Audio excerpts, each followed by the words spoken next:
How would you fight an army 50 times your size? The Japanese war against the Emishi continues. As you saw in the previous video, the Emishi were mounted ass-kickers on the battlefield, fighting against Japanese armies many times larger. It's too bad the history gods didn't provide us with good documentation on all of the wars, but we do have writings of this one battle that'll show us some Emishi ass-kickery. It involves an Emishi warchief named Aterui. There's actually an anime and a movie about Aterui, where he's portrayed as an Emishi hero.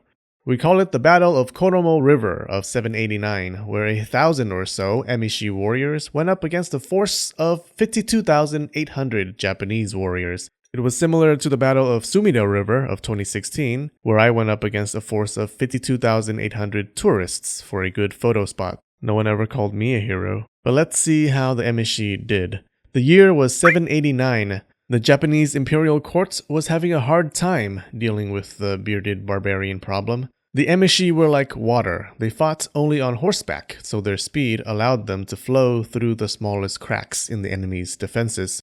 The court had been trying to pound them into submission, but it was like trying to get rid of spilled water by pounding it with your hand. It just scatters all over the place. But kept on pounding, they did. Emperor Kanmu sent an army of 52,800 men to a general named Kino Kosami and said, "Handle it." That's pretty broad, he thought. But Kosami divided his forces into 3 armies and marched north to handle the water warriors. They crossed Koromo River, where it flowed into the Kitakami River, which meant they were deep in Emishi territory. It was the domain of the warchief Aterui.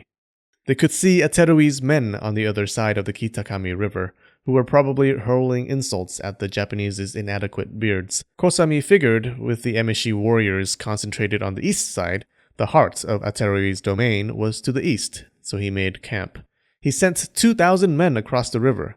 They would move up the river and burn the Emishi villages along the way, crushing any Emishi resistance. At the same time, he sent another unit to move up the river on the west side, doing the same.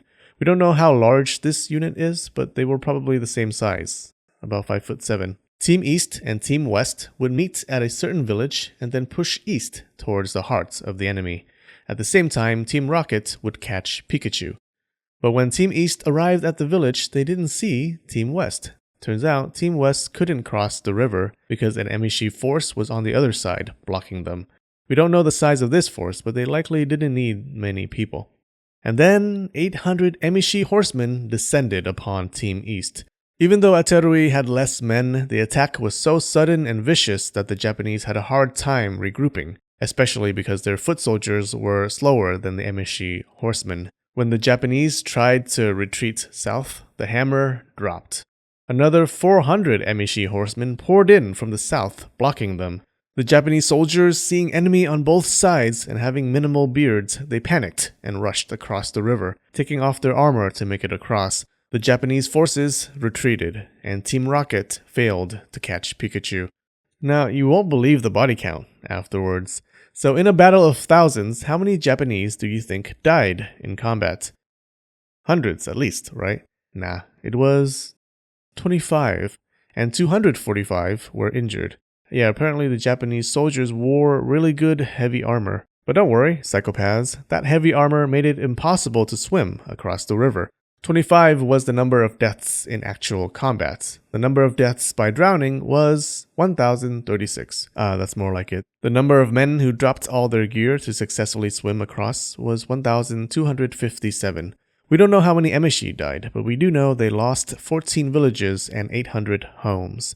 There's also evidence that Aterui was a tricky trickster.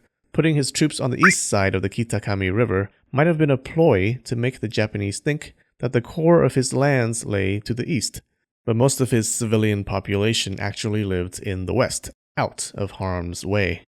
The victory made Aterui a legend, and it made General Kosami an embarrassment. Wait, so he didn't beat 2,800 men? Only 4,000? You're a liar! Liar! Clickbait! Oh my Amaterasu. Miki, I'm getting to it. Go drink your boba and listen. So it's true, even though it was a good victory for Aterui, it was one battle, and the Japanese still had a 50k army. But the thing is, everyone later found out that Aterui was a surgeon, and he had removed General Kosami's balls. Kosami got cold feet after the loss. He didn't want to fight anymore. He wrote a letter to Emperor Kanmu, which went something like this. Your Majesty, I led my army deep into enemy territory and destroyed many villages. More than 13, less than a million. Some Emishi have escaped into super deep enemy territory, and your humble servant would love to pursue these puny insects. But, you know, it's very far away, and it'll take a long time. I don't even know if we have enough food.